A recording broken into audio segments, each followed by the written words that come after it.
le nouveau préfet, je ne connais pas son nom, je ne pas la prendre pas au cœur non plus, qui, à l'occasion de ce mouvement qu'on connaît sous la vie chère, dit de manière assez ostentatoire qu'il ne va pas recevoir le RPRAC, qu'il va d'abord recevoir les gens qui ont signé le protocole.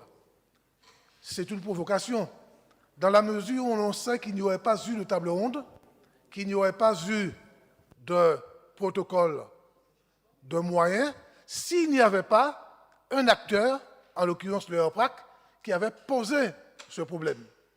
Et face à cela, je pense que l'attitude des élus martiniquais doit consister à dire au préfet que nous sommes pour le dialogue et que tous les acteurs doivent être intégrés dans ce dialogue.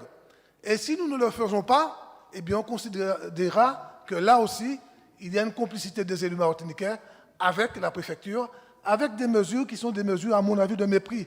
Parce que ce n'est pas la mitraille qui permet de régler les problèmes de désordre. Ce n'est pas avec de la mitraille qu'on crée l'ordre. C'est avec de l'écoute et du respect des interlocuteurs. À partir du moment où il n'y a pas de respect des interlocuteurs, eh bien, ça part dans toutes les directions, comme on l'a déjà vu. Et je considère que, par exemple, c'est une illustration dans le raisonnement que je fais, par exemple, il faudrait que les élus martiniquais disent très clairement que tous les acteurs de la table ronde, qu'ils aient signé ou qu'ils n'aient pas signé, doivent être reçus dans des conditions correctes et cesser cette espèce de morgue, de mépris des institutions préfectorales qui décident de jouer au grand Missi Dominici, décider qui je reçois, qui je ne reçois pas, comme s'ils avaient une espèce de pouvoir sur nous.